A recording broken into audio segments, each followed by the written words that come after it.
الحمد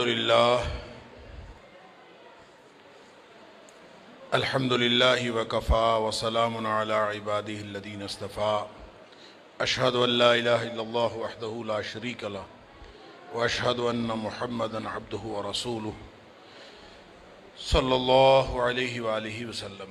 اللهم صل على محمد وعلى آل محمد كما صليت على إبراهيم وعلى آل إبراهيم إنك حميد مجيد. اللهم بارك على محمد وعلى آل محمد كما باركت على إبراهيم وعلى آل إبراهيم إنك حميد مجيد. اما بعد، اللہ کے فضل، اس کی توفیق اور اس کی رحمت سے آج 21ویں پارے کے ساتھ ہمارا قیام مکمل ہوا. اللہ تعالی ہم سب کی طرف سے قبول فرمائے. 21ویں پارے میں سورۃ العنکبوت جاری ہے.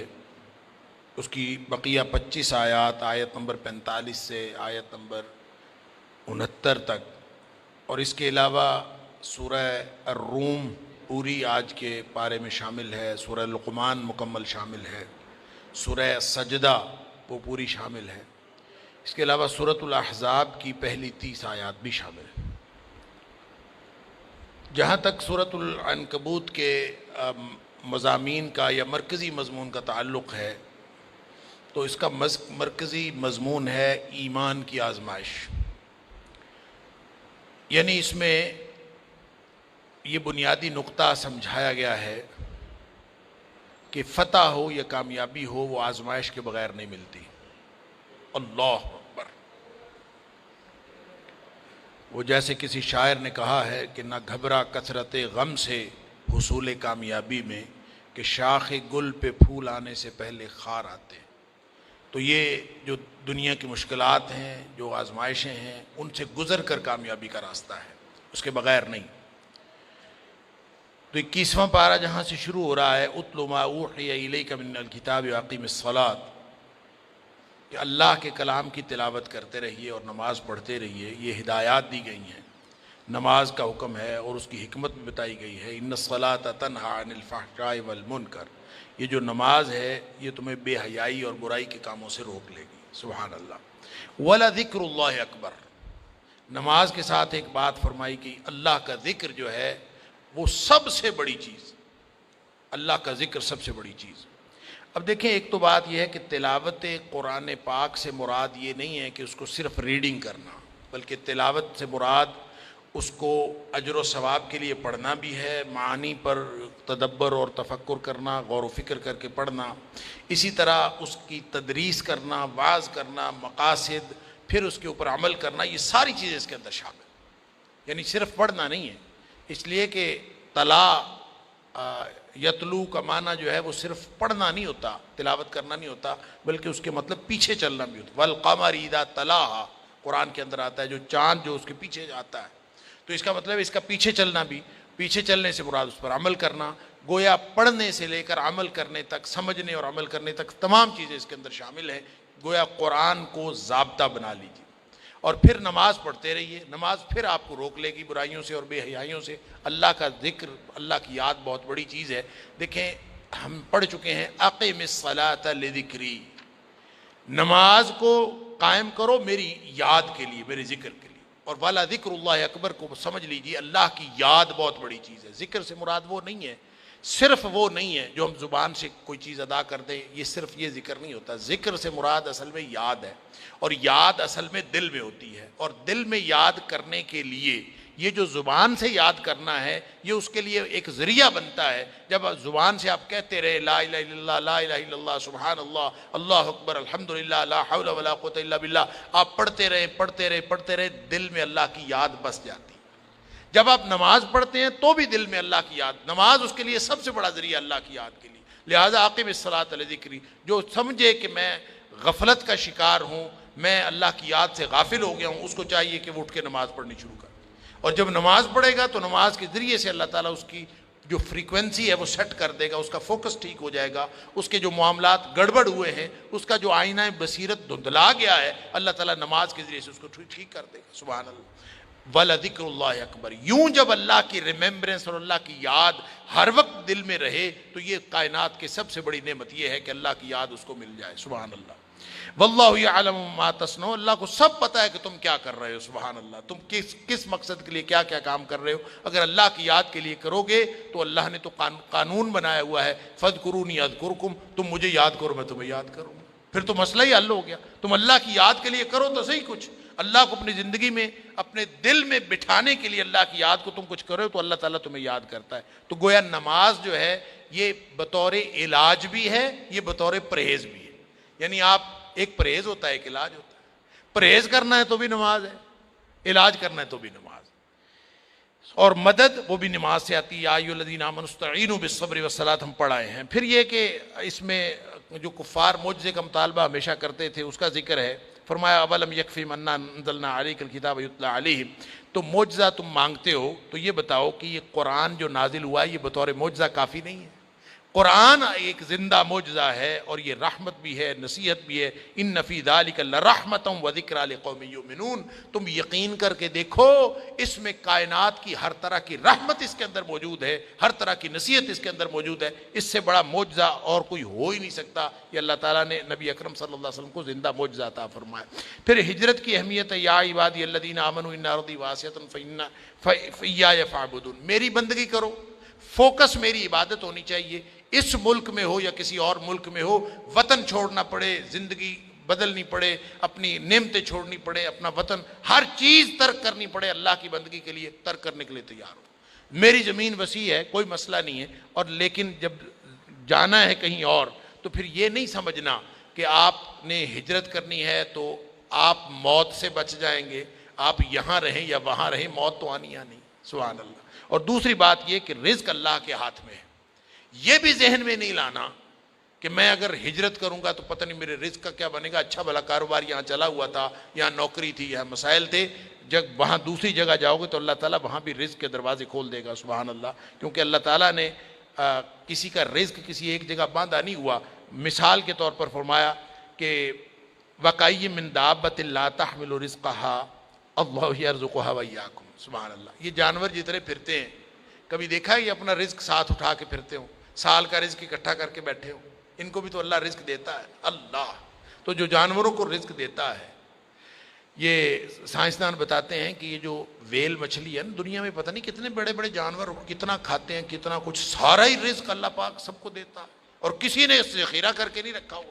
کہتے ہیں یہ جو ویل مچھلی ہے اس کی ایک دن کی جو خوراک ہے، ایک دن کی 28 ٹن ہے، 28 ٹن ایک دن کی خوراک، اللہ اکبر۔ تو وہ کوئی ساتھ لے کے پھرتی ہے، اس نے کوئی ذخیرہ کیا ہوا ہے، سبحان اللہ۔ جو اللہ 28 ٹن خوراک اس کو روزانہ دے رہا ہے، وہ ہمیں یہ تھوڑی سی یہ ٹکر کی برکی جو ہمیں چاہیے، یہ اللہ تعالیٰ دینے پر قادر نہیں ہے، سبحان اللہ۔ ہم نے کیا سمجھا ہوا ہے؟ اللہ یرزقھا وایاکم، ساری کائنات کے جانوروں کو، جانداروں کو اللہ تعالیٰ رزق دیتا ہے، تمہیں بھی اللہ تعالیٰ رزق دیتا ہے۔ لہٰذا یہ ہجرت کے معاملے میں یہ نہیں سوچنا، نہ موت کے بارے میں سوچنا ہے کہ حالات مشکلات ہوں گی، کوئی مسئلہ نہیں، یہاں بھی موت آنی وہاں بھی آنی، اور اسی طرح رزق رازق وہی ہے ہر جگہ، ہجرت سے پہلے بھی وہی رازق ہے، ہجرت کے بعد بھی وہی رازق ہے، سبحان اللہ۔ مشرکین مکہ کا عقیدہ یہاں بیان ہوا ہے، اور یہ میں پہلے بھی کئی دفعہ عرض کر چکا ہوں کہ یہ جو سورۃ العنکبوت میں بہت وضاحت کے ساتھ، سورہ زخرف میں، سورہ مومنون میں، سورہ یونس میں، مختلف جگہ پہ اللہ نے مشرکین مکہ کا عقیدہ بیان کیا۔ کیا فرمایا؟ وَلَئِن سَأَلْتَهُم مَّن خَلَقَ السَّمَاوَاتِ وَالْأَرْضَ وَسَخَّرَ الشَّمْسَ وَالْقَمَرَ لَيَقُولُنَّ اللَّهُ، ان سے پوچھو کہ اللہ، یہ جو زمین و آسمان کو کس نے پیدا کیا، سورج چاند کس کے کنٹرول میں ہے؟ لَيَقُولُنَّ اللَّهُ، یہ کہیں گے اللہ ہی کرتا ہے سب کچھ، یعنی ہیں مشرک، کہتے ہیں اللہ ہی کرتا ہے، اللہ۔ پھر رزق کون دیتا ہے، بارش کون برساتا ہے، یہ سب کچھ کون کرتا ہے؟ یہ لَيَقُولُنَّ اللَّهُ، یہ کہیں گے اللہ ہی سب کچھ کرتا ہے۔ اللہ فرماتا ہے فَأَنَّىٰ يُؤْفَكُونَ، پھر الٹے کدھر پھرے جاتے ہیں؟ پتہ ہے سب کچھ اللہ کرتا ہے، تو پھر عمل کرتے وقت یہ کدھر منہ، کسی کا مشرق کو، کسی کا مغرب کو، کسی کا ادھر کو، کسی کا ادھر کو، یہ جاتے کدھر ہے؟ اللہ اکبر۔ قُلِ الْحَمْدُ لِلَّهِ، آپ کہہ دیجئے کہ ہر قسم کی تعریف اللہ کی ہے، بل اکثرہم لا یعقلون، یہ مشرک سمجھتے نہیں، ان کی مت ماری ہوتی ہے۔ اور یہ میں ہمیشہ عرض کرتا ہوں کہ کوئی دلیل اور کوئی عقلی بنیاد شرک کی کبھی دنیا میں ہوتی نہیں۔ اللہ تعالیٰ بار بار فرماتا قُلْ هَاتُوا بُرْهَانَكُمْ هَاتُوا بُرْهَانَكُمْ هَاتُوا بُرْهَانَكُمْ، دلیل لاؤ، دلیل لاؤ، دلیل ہے ہوتی کوئی۔ شرک ہمیشہ بے دلیل ہوتا ہے، اور بغیر عقل کے تقاضوں کے، عقل و فکر کے تقاضوں کے کا شرک کے ساتھ کوئی تعلق نہیں۔ فرمایا اصل زندگی آخرت کی ہے، اس کی تیاری کر لو۔ وما هذه الحیات الدنیا الا لهو ولعب، دنیا کی زندگی تو کھیل تماشا شغل میلے میں گزر ہی جانی، کسی نے اچھی گزار لی تو بھی گزر جانی ہے اور ماڑی گزری تو بھی گزر جانی ہے۔ وَإِنَّ الدَّارَ الْآخِرَةَ لَهِيَ الْحَيَوَانُ، اللہ اکبر، جو اصل زندگی ہے، حقیقی زندگی، وہ تو آخرت کی زندگی۔ اللہ تعالیٰ وہ کر دے، وہ اچھی کر دے، دنیا کی زندگی کوئی بات نہیں، کوئی اس یہاں کی مشکلات یہ تو چند دن کی ہیں۔ پھر مشرکین کے عقیدے کا تناقض، ان کے عقیدے کا تضاد بتایا۔ فَإِذَا رَكِبُوا فِي الْفُلْكِ دَعَوُا اللَّهَ مُخْلِصِينَ لَهُ الدِّينَ، جب کشتی میں سوار ہوتے ہیں تو خالص اللہ کو پکارتے ہیں۔ فَلَمَّا نَجَّاهُمْ إِلَى الْبَرِّ إِذَا هُمْ يُشْرِكُونَ، یہ بھی مشرکین کا یہ جو عقیدے کا تضاد ہے، یہ بھی اللہ کریم نے قرآن میں کئی دفعہ بیان کیا۔ سمندر میں پھنسے ہوتے ہیں تو کہتے ہیں اللہ جو ہے وہی بچاتا ہے، اور جب باہر نکلتے ہیں تو پھر شرک کرنا شروع کر دیتے ہیں۔ ویسے یہ پرانے دور کے مشرکوں کی بات ہے، آج کے دور کے مشرک تو شاید کشتی میں پھنسے ہوئے تو بھی اللہ کو نہیں پکارتے، کسی اور کو ہی پکارتے۔ اللہ تعالیٰ معاف فرمائے۔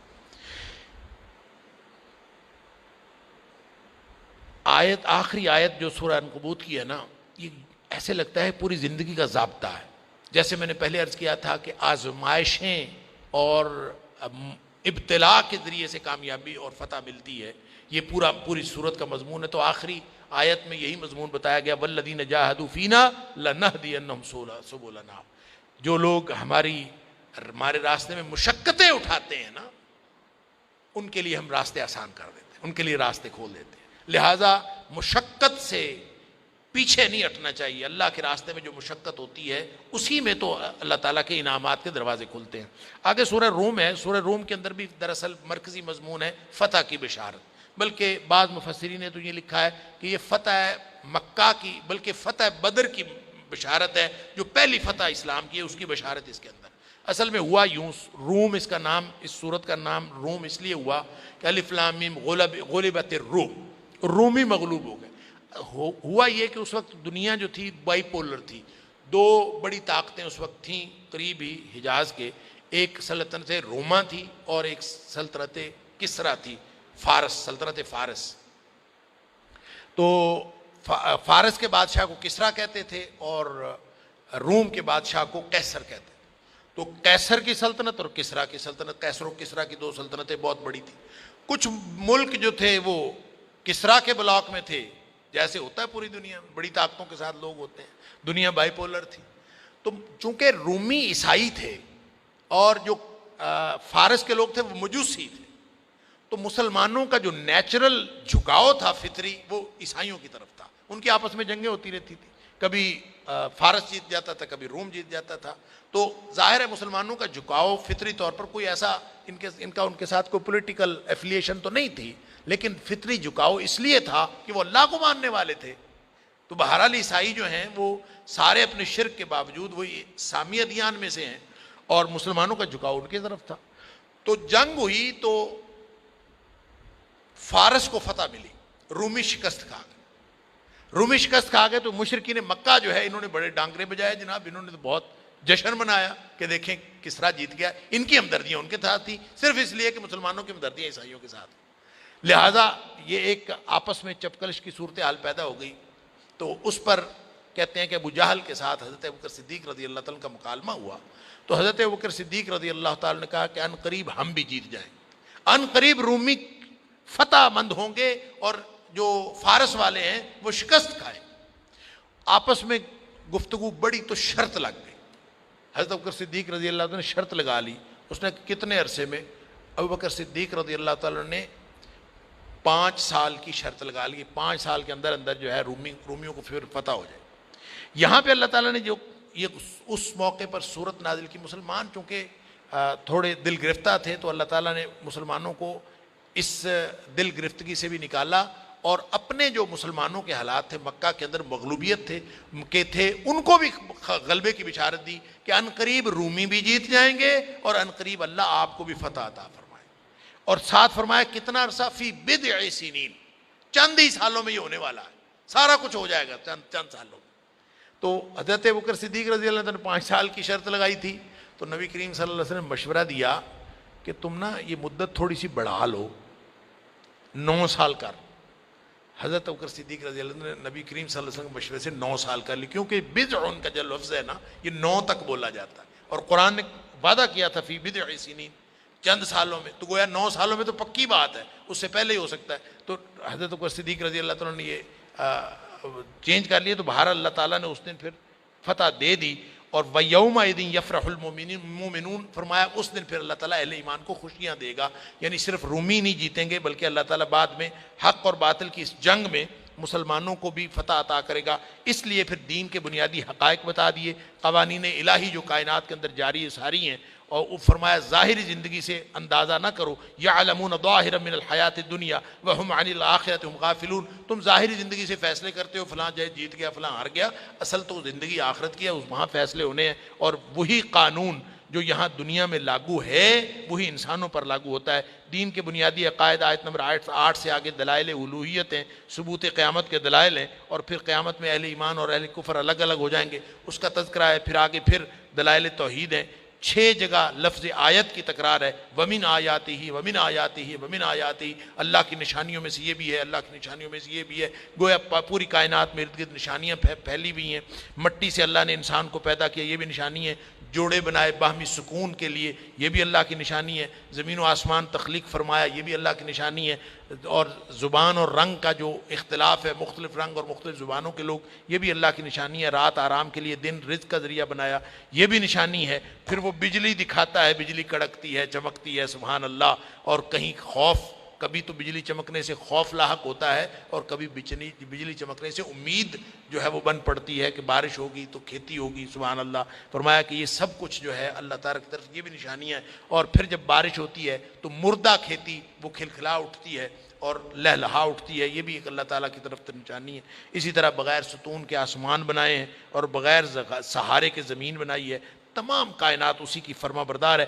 کل لہ قانتون، ساری کی ساری کائنات اللہ کی فرما بردار ہے. اس سے بڑی نشانی اور کیا ہوگی اللہ تعالیٰ کی توحید کی. پھر مشرکین کو بتایا کہ اپنی مثال ہی دیکھ لو، مثلا من انفسکم، اپنی مثال ہی دیکھو کہ دیکھیں اللہ کی ذات اور اس کی کبریائی کا تو مخلوق کے وجود کا اور اللہ کی کبریائی کا تو آپس میں مقابلہ ہی کوئی نہیں.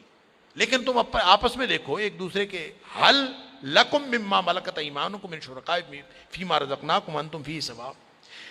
اپنے تمہارے ایک جیسے مخلوق، ایک جیسی انسان، تمہارے نوکر اور تم خود، کبھی تم یہ چاہتے ہو کہ تمہارے نوکر تمہارے برابر ہو جائے؟ رزق میں کوئی شخص اپنے نوکر کو اتنا رزق دیتا ہے کہ اس کے برابر ہو جائے؟ 10 روپے دے دے گا، 1000 روپے دے دے گا، 100 روپے دے دے گا، 5000 بھی دے دے گا. کبھی ایسا نہیں ہوتا کہ اپنے نوکر کو 5 کروڑ دے دے. کیوں؟ برابر نہ ہو جائے. اس کو میں دے دوں گا تو میرے برابر ہو جائے.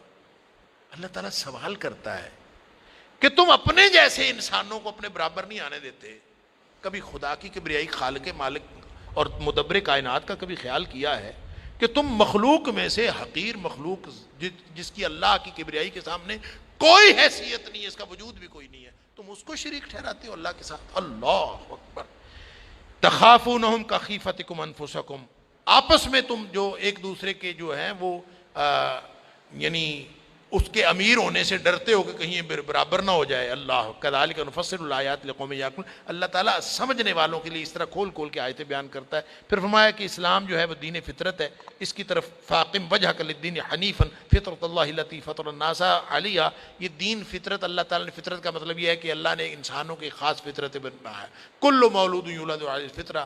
نبی کریم صلی اللہ علیہ وسلم ہر شخص جو ہے ایک خاص سٹینڈرڈ پہ پیدا ہوا ہے. وہ جو سٹینڈرڈ ہے انسانوں کا، اسی سٹینڈرڈ پہ اللہ کا دین ہے.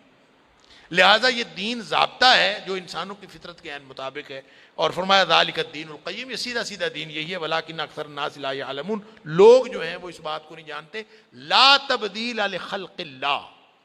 ایک یہ قانون قیامت تک کے لیے سمجھ لیجئے. لوگ کہتے ہیں پرانے زمانے میں دین یہ قابل عمل تھا، اب نیا زمانہ ہے، اب یہ معاملات ہیں، اب پھر اس کے بعد اور نیا زمانہ ہوئے گا. فرمایا لا تبدیل لخلق اللہ، اللہ نے پیدا کیا ہے اور اللہ نے فطرت بنائی ہے.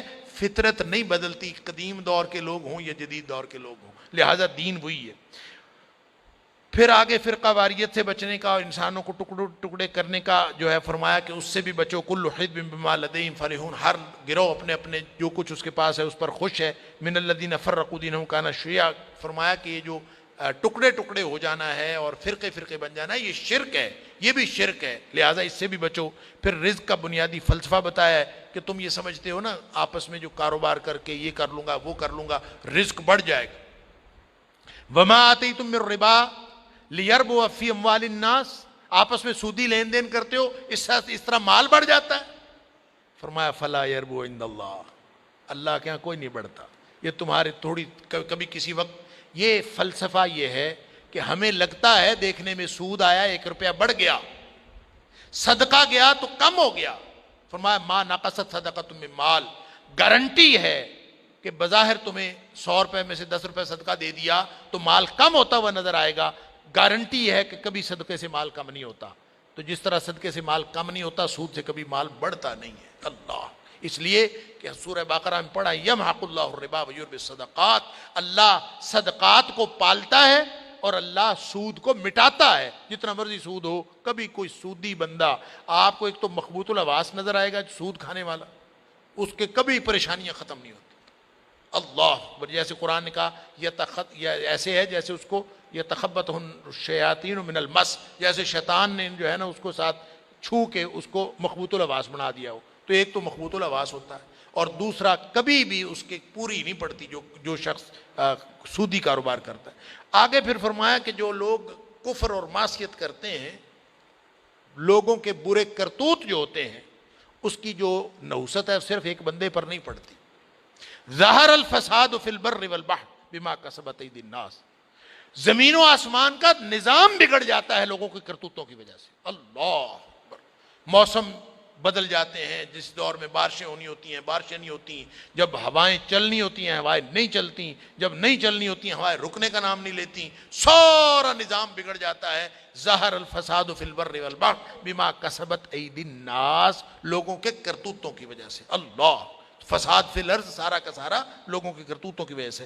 پھر آگے آیت نمبر 46 سے 54 تک قدرت الہیہ کے مظاہر بتائیں، خوشکن ہوائیں ہیں بشارت دینے والی ہیں، یہ سب اللہ تعالیٰ کی فطرت کے مظاہر ہیں۔ اور پھر فرمایا کہ ایک یہ بارش سے بھری ہوئی ہوائیں، اور پھر مایوسی کے بعد پھر ونس اگین ایک دفعہ پھر اللہ تعالیٰ خوشیاں عطا فرما دیتا ہے۔ اللہ کی رحمت کے آثار دیکھو، جیسے وہ مردہ زمین سے کھیتی اگا دیتا ہے، اسی طرح باس بعد الموت ہوگا، دوبارہ وہ مردوں کو زندگی عطا کرے گا۔ پھر فرمایا کہ ذوف اور قوت کے بعد اللہ تعالیٰ اللہ الذی خلقکم من ضعف ثم جعل من بعد ضعف قوة، جس طرح ایک کمزور بچہ ہوتا ہے پھر اللہ تعالیٰ اس کو بعد میں طاقت دے دیتا ہے۔ یہ ساری اللہ تعالیٰ کی قدرت کی نشانیاں ہیں۔ اور آخر پہ اس صورت کے آخر پہ بھی نبی اکرم صلی اللہ علیہ وسلم کو تسلی دی ہے، فاصبر ان وعد اللہ حق، آپ ڈٹے رہیں اے حبیب صلی اللہ علیہ وسلم، اللہ کا وعدہ سچا ہے، آپ کو انشاءاللہ کامیابی ملنے والی۔ گویا فتح بدر کی بشارت ہے کہ آپ کو بالآخر کامیابی اللہ تعالیٰ آپ کو عطا کرے گا۔ آگے سورہ لقمان ہے، اور سورہ لقمان کا مرکزی موضوع، اس میں اگرچہ قیامت سے ڈرایا گیا ہے اور مناظر قیامت بھی ہیں، اس میں نصیحتیں بھی ہیں، حضرت لقمان کی اپنے بیٹے کو نصیحتیں بھی ہیں، اور بتایا اصل میں یہ گیا ہے، مرکزی مضمون یہ ہے کہ عقیدہ توحید ہو یا عقیدہ آخرت ہو، یہ کوئی نیا عقیدہ نہیں ہے جو نبی اکرم صلی اللہ علیہ وسلم پہلی دفعہ انٹروڈیوس کروا رہے ہیں، بلکہ دنیا کے جتنے دانا، جتنے عقلاء اس سے پہلے گزرے ہیں، ہر ایک کا عقیدہ توحید بھی یہی تھا، عقیدہ آخرت بھی یہی تھا۔ لہذا لقمان ایک عقل مند اور ایک دانا کی حیثیت سے سارے لوگوں کے اندر معروف تھے کون؟ تاریخ میں ان کے بارے میں اقوال ہیں، بعض نے کہا کہ یہ یمن کے حکمران تھے، بعض نے کہا نہیں سوڈان یعنی حبشہ وغیرہ کے حکمران تھے، بعض نے کہا کہ حکمران نہیں تھے، قاضی یا یعنی مفتی تھے، بعض نے کہا داؤد علیہ السلام کے زمانے میں قاضی تھے، اور بعض نے کہا کہ کچھ بھی نہیں، کسی بڑے عہدے پر نہیں تھے، بلکہ بڑھئی درزی تھے، بالکل ایک نا اپنے ہاتھوں سے کام کر کے کماتے تھے، لیکن اللہ تعالیٰ نے حکمت عطا فرمائی تھی۔ حکمت کتنی تھی؟ اللہ اکبر۔ کہتے ہیں کہ جس کے ساتھ وہ کام کرتے تھے، مالک نے کہا کہ وہ بکری کا گوشت بکری ذبح کی تھی، تو اس نے کہا جو بہترین 2 ٹکڑے ہیں نا وہ لے کے آؤ، تو زبان اور دل لے کے آؤ۔ پھر اس نے کہا کہ جو بدترین 2 ٹکڑے ہیں وہ لے کے آؤ، تو پھر زبان اور دل لے کے آؤ۔ اس نے کہ یہ کیا بات، بدترین بھی وہی اور بہترین بھی وہی۔ اور انہوں نے کہا کہ انسان کو بہترین بھی یہی 2 ٹکڑے بناتے ہیں اور بدترین بھی یہی 2 ٹکڑے۔ زبان اور دل بہترین ہو جائے تو انسان بہترین ہے، اور زبان اور دل بدترین ہو جائے تو نبی اکرم صلی اللہ علیہ وسلم یہ فرمایا کہ ان فی الجسد مضغہ، انسان کے جسم کے اندر ایک لوتھڑا ہے، وہ صحیح ہو جائے تو سارا جسم ٹھیک ہو جاتا ہے، وہ لوتھڑا خراب ہو جائے تو سارا جسم خراب ہو جاتا ہے۔ اور پھر وہ فرمایا الا وہی القلب، وہ دل ہے۔ اور زبان کے بارے میں نبی اکرم صلی اللہ علیہ وسلم نے فرمایا، معاذ بن جبل رضی اللہ تعالیٰ عنہ والی حدیث، آپ نے پورا دین بتایا، اللہ اکبر، اس میں پورے فرائض بتائے، مستحبات بتائے، واجبات بتائے، جہاد بتایا، تبلیغ بتائی، نماز بتائی، عبادات، سب کچھ بتا کے آپ نے فرمایا الا اخبرک بملاک ذلک کلہ، اس پورے دین کا بندوبست نہ میں تمہیں بتاؤں؟ اللہ اکبر، اللہ کے رسول صلی اللہ علیہ وسلم بندوبست فرمائے۔ آپ نے اپنی زبان مبارک کو پکڑا، فرمایا کف علیک ھذا، اس کو قابو میں کر لو، پورے دین کا بندوبست ہو گیا۔ اللہ اکبر، حضرت معاذ حیران ہو گیا، اللہ کے رسول صلی اللہ علیہ وسلم ہیں، ہم جو باتیں کرتے ہیں اس سے بھی پکڑے جائیں گے؟ فرمایا ہاں، هل يكب الناس على مناخرهم الا حصائد السنتهم، کہ حصائد السنتهم، کہ جو چیز انسانوں کو اوندا کر کے جہنم میں پھینکے گی نا، وہ زبان کی کانٹے ہیں یہ انسان کو، لہذا یہ دو ہی چیزیں ہیں، ایک دل ہے اور ایک زبان۔ کہتے ہیں کسی نے پوچھا لقمان حکیم سے کہ آپ کو حکمت اور دانائی کہاں سے ملی، اتنے آپ دانا ہیں؟ انہوں نے کہا مجھے 4 چیزوں سے ملی۔ پہلی چیز سچائی، سچ بولنے سے، دوسری امانت، دیانتداری سے، تیسری چیز لغو سے پرہیز، فضول باتوں سے پرہیز، اس سے ملی ہے، اور چوتھی بات خاموشی۔ سبحان اللہ، نبی اکرم صلی اللہ علیہ وسلم فرماتے ہیں من صامت نجا، جو خاموش ہو گیا، جو چپ وٹ گیا، وہ کامیاب ہو گیا۔ اللہ تعالی ہم سب کو اس طرح کی دانائی عطا فرمائے۔ حضرت لقمان کو پہلے تو اللہ تعالیٰ نے محسنین کی نشانیاں بتائی ہیں، قرآن کی حقانیت بتائی ہے، غافل کر دینے والی چیز فرمایا وَمِنَ النَّاسِ مَن يَشْتَرِي لَهْوَ الْحَدِيثِ۔ دیکھیں فضول چیزوں سے پرہیز کرو گے تو حکمت ملے گی۔ لہو الحدیث کیا ہے؟ اس میں فوش لٹریچر بھی آ جاتا ہے، گانا بجانا بھی آ جاتا ہے۔ امام قرطبی کہتے ہیں جھوٹی کہانیاں بھی لغو میں شامل ہیں۔ یہ جو ڈرامے لوگ دیکھتے ہیں، لوگ سمجھتے ہیں کہ شاید یہ لغو نہیں ہے، یہ سب سے بڑا لغو تو ڈرامہ ہے۔ ڈرامہ کا مطلب کیا ہے؟ جھوٹ۔ وہ کہتے ہیں جو زیادہ نیک بنتا ہے نا آج کل، وہ کہتا ہے نہیں میں لچر چیزیں نہیں دیکھتا، میں تو صرف ڈرامہ دیکھتا ہوں۔ ڈرامے سے زیادہ بھی لچر کوئی چیز ہوتی؟ اللہ، ہر چیز جو لغو ہے، جو پرہیز ہے، جو فضول ہے، اس سے پرہیز کرنا شروع کر دو۔ تو فرمایا کہ جو بھی شخص لہو الحدیث خریدتا ہے، اور لہو الحدیث کیا ہے؟ فضول چیزیں، لفظی معنی لہو الحدیث کا ہے غافل کر دینے والی چیزیں۔ اور غافل کر دینے والی چیز کیا ہے؟ ہر چیز جو غافل کر دے۔ امام قرطبی کہتے ہیں جھوٹی کہانیاں بھی اس میں شامل ہیں، لغو میں شامل ہیں۔ اور نضر بن حارث ایک شخص تھا نبی کریم صلی اللہ علیہ وسلم کے دور میں، وہ شام گیا تھا، وہاں سے رستم اور اسفندیار کے قصے اور کہانیاں لے کے آیا تھا۔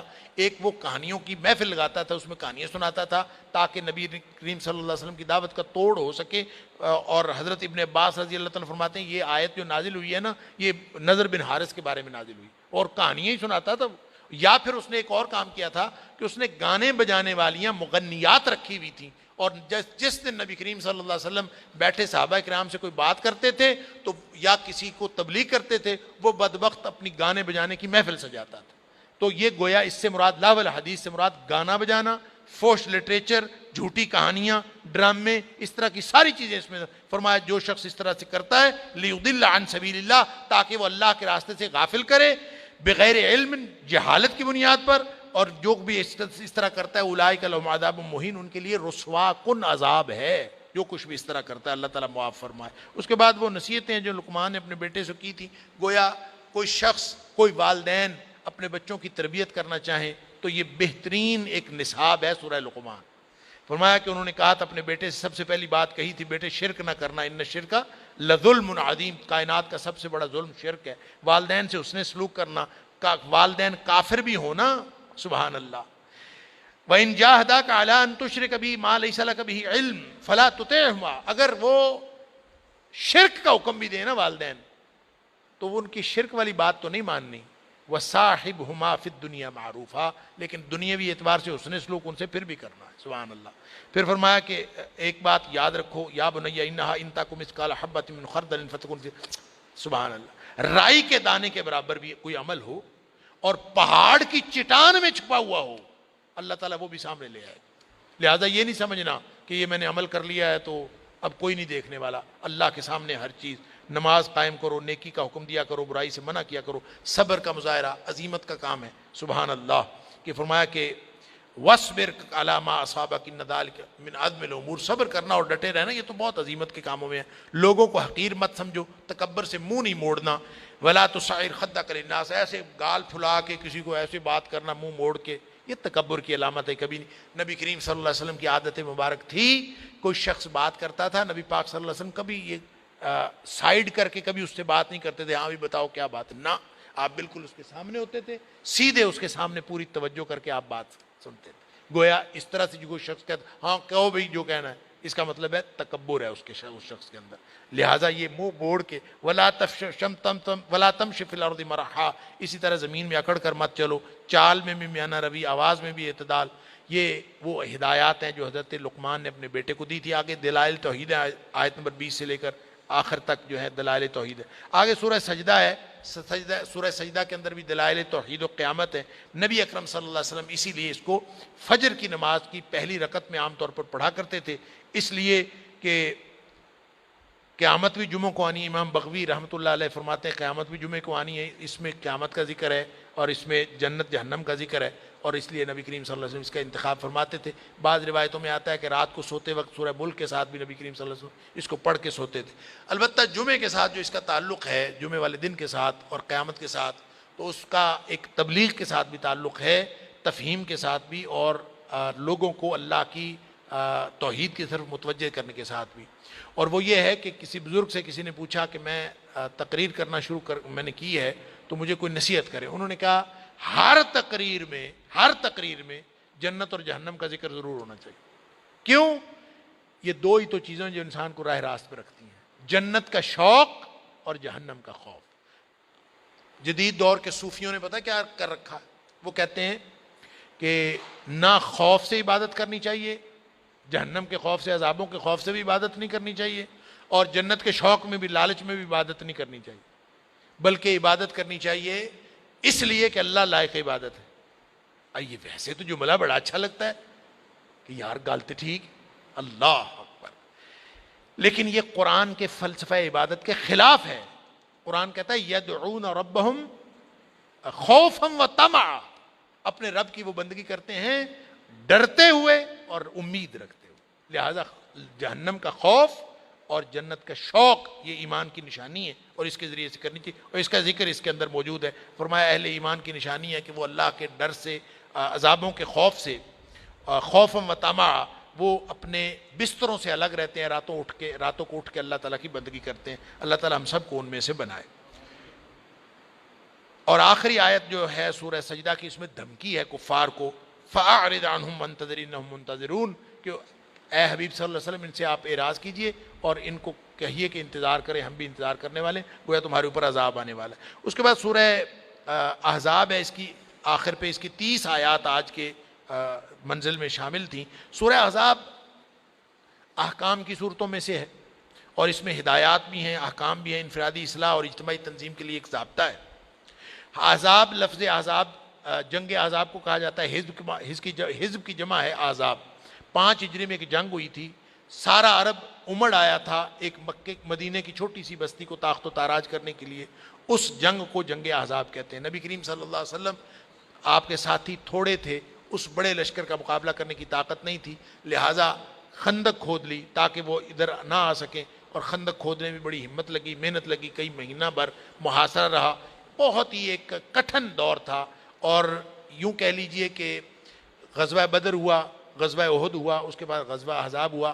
غزوہ بدر میں بھی وہ لوگ آئے اور آ کے انہوں نے حملہ کیا اور مسلمانوں نے اس کا مقابلہ کیا۔ غزوہ احد میں بھی وہ لوگ آئے، مسلمانوں نے مقابلہ کیا۔ غزوہ احزاب میں تو سارا عرب چونکہ اکٹھا ہو کے آ گیا۔ پھر دوسرا ایک کام یہ ہوا کہ عین مسلمان جس وقت اس محاصرے کے یعنی سامنے ڈٹے ہوئے تھے اور بھوکے بھی تھے اور شدید قسم کی تھکاوٹ بھی ہر طرح سے، پیچھے مسلمانوں کی بستی تھی، اس کے پیچھے یہودیوں کی بستی تھی، یہودیوں کے ساتھ مسلمانوں کو معاہدہ تھا، لہٰذا مسلمان اس لشکر کے ساتھ نبرد آزما ہو رہے تھے۔ تو اس دوران پیچھے سے خبر آئی کہ یہودیوں نے بدعہدی کا اعلان کر دیا عین محاصرے کے دوران۔ اب پیچھے مسلمان جو تھے، مسلمانوں کی عورتیں بچے، وہ بیچارے اکیلے تھے بستی میں، بستی بالکل غیر محفوظ تھی، وہاں صرف ایک فرد حضرت حسان بن ثابت رضی اللہ تعالیٰ عنہ، ان کو نبی اکرم صلی اللہ علیہ وسلم چھوڑ کے آئے تھے، اور حضرت حسان شاعر رسول، اور بالکل طبیعت شاعروں والی، کہ وہ جیسے کہتے ہیں نا کہ دل میں کوئی دلیری نہیں تھی، بہادری نہیں تھی، مقابلہ کرنے کی کوئی طاقت نہیں تھی. تو یہودیوں نے، اب یہ وہ موقع تھا کہ جس وقت نبی کریم صلی اللہ علیہ وآلہ وسلم کو اطلاع ملی کہ یہودیوں نے بدعہدی کا اعلان کر دیا ہے، تو صحابہ کہتے ہیں ہمیں کوئی بھی پریشانی ہوتی تھی ہم نبی کریم صلی اللہ علیہ وسلم کے پاس جاتے تھے، آپ ہمیں کوئی بات ارشاد فرما دیتے تھے، ہماری پریشانی اسی وقت ختم ہو جاتی. لیکن یہ پہلی دفعہ ایسا ہوا کہ ہم نے جا کے نبی کریم صلی اللہ علیہ وسلم کو بتایا کہ وہ یہودیوں نے بدعہدی کا اعلان کر دیا ہے. نبی پاک صلی اللہ علیہ وسلم نے کچھ بھی نہیں فرمایا، آپ لیٹ گئے، آپ نے اپنی چادر مبارک اپنے چہرے مبارک کے اوپر لے لی. اللہ، صحابہ کہتے ہیں کہ پہلی دفعہ تھی کہ ہمارے تو کلیجے منہ کو آنے لگے، اللہ، آنکھیں پتھرا گئیں. اللہ تعالیٰ نے قرآن میں اذ جاؤکم من فوقکم من اسفل منکم، جب وہ تمہارے اوپر سے بھی آئے نیچے سے بھی آئے، وَإِذْ زَاغَتِ الْأَبْصَارُ وَبَلَغَتِ الْقُلُوبُ الْحَنَاجِرَ، اور تمہاری آنکھیں پتھرا گئیں اور تمہارے کلیجے منہ کو آنے لگے، وَتَظُنُّونَ بِاللَّهِ الظُّنُونَ، تمہیں گمان آنے لگے مختلف قسم کے کہ ہم کریں گے اب کیا، اب کدھر جائیں گے. اللہ، یہ اتنا مشکل موقع تھا. اللہ تعالیٰ نے مسلمانوں کا ایمان اور تازہ کیا، اور مسلمانوں نے کہا اللہ کا وعدہ تو اب آئے گا. منافقین کا اس موقع پر وہ جو کردار تھا وہ بھی اللہ نے واضح کیا ہے. لیکن بنیادی جو ہدایات ہیں اس میں یہ ہے کہ تقوی، صبر، توکل علی اللہ، غیر اللہ سے بے خوفی، وحی کی پابندی، یہ کام کریں گے تو اللہ تعالیٰ آپ کو طاقت عطا فرمائے گا، اور اس طاقت کے ذریعے سے آپ کو اللہ تعالیٰ دنیا آخرت کی کامیابیاں دے گی. یہاں پہ ایک اور بات جو بڑی یونیک یہاں پہ فرمائی کہ اللہ نے کسی بندے کے، کسی مرد کے دل میں، مرد کے سینے میں دو دل نہیں رکھے. اب دو دل تو کبھی بھی نہیں ہوتے، ہوتا ہی دل ایک ہے، یہ کہنے کی کیا ضرورت ہے دو دل نہیں رکھے. اصل میں یہاں پہ ایک مسئلہ سمجھایا ہے، ایک زہار کا اور ایک متبنہ کا. اسی کانٹیکسٹ میں جس طرح ایک شخص کے سینے میں دو دل نہیں ہوتے، اسی طرح کسی ایک فرد کی دو حیثیتیں نہیں ہوتی، اس کی حیثیت ایک ہوتی. زہار کہتے ہیں کہ جو شخص اپنی بیوی کو کہہ بیٹھے کہ تو میری ماں کی طرح ہے، اس کو زہار کہتے ہیں. جو بیوی ہے وہ بیوی ہے، ماں کیسے ہو سکتی ہے؟ جو ماں ہے وہ ماں ہے، وہ بیوی کیسے ہو سکتی ہے؟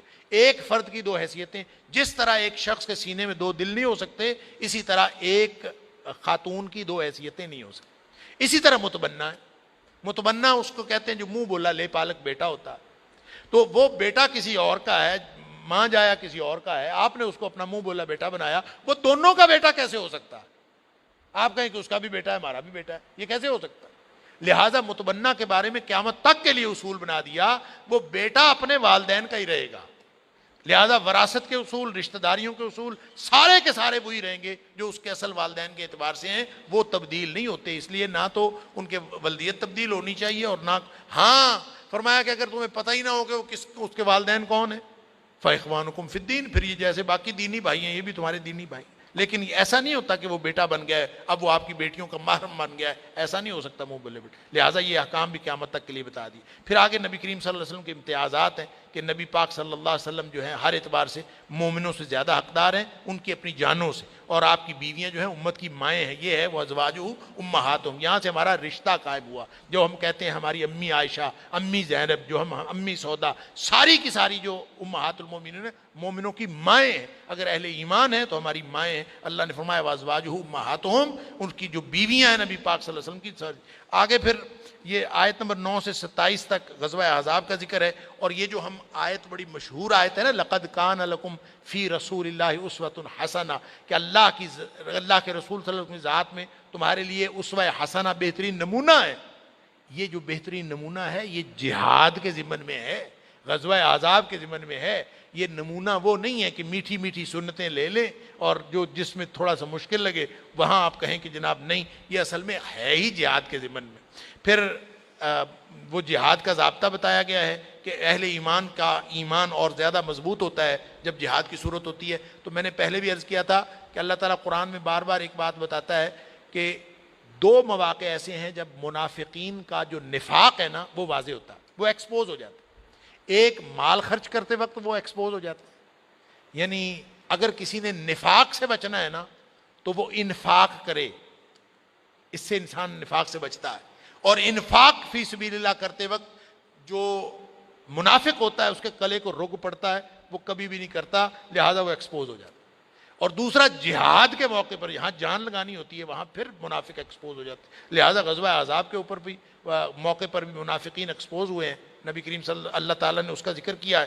اور پھر یہاں سورت کے آخر یہ پارے کے آخر پہ نبی اکرم صلی اللہ علیہ وسلم کی جو ازواج مطہرات ہیں ان کے بارے میں ایک یعنی انہوں نے مشاہرہ بڑھانے کی استدعا کی. ہمارا خرچہ جو ہے وہ کم ہے تو خرچہ بڑھا دیا جائے.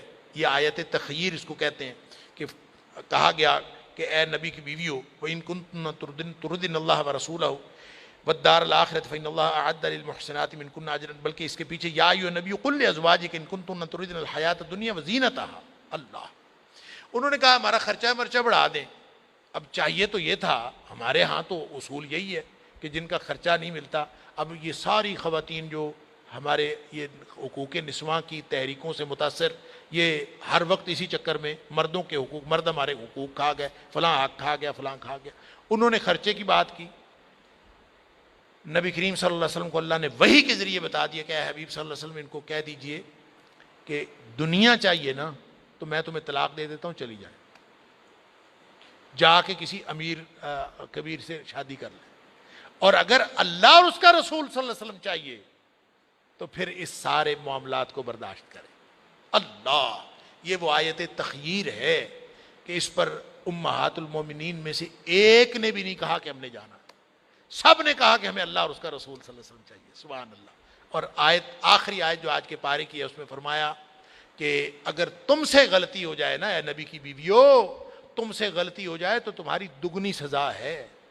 کیوں؟ وہ کہتے ہیں کہ جن کے رتبے ہیں سوا ان کی سوا مشکل ہے.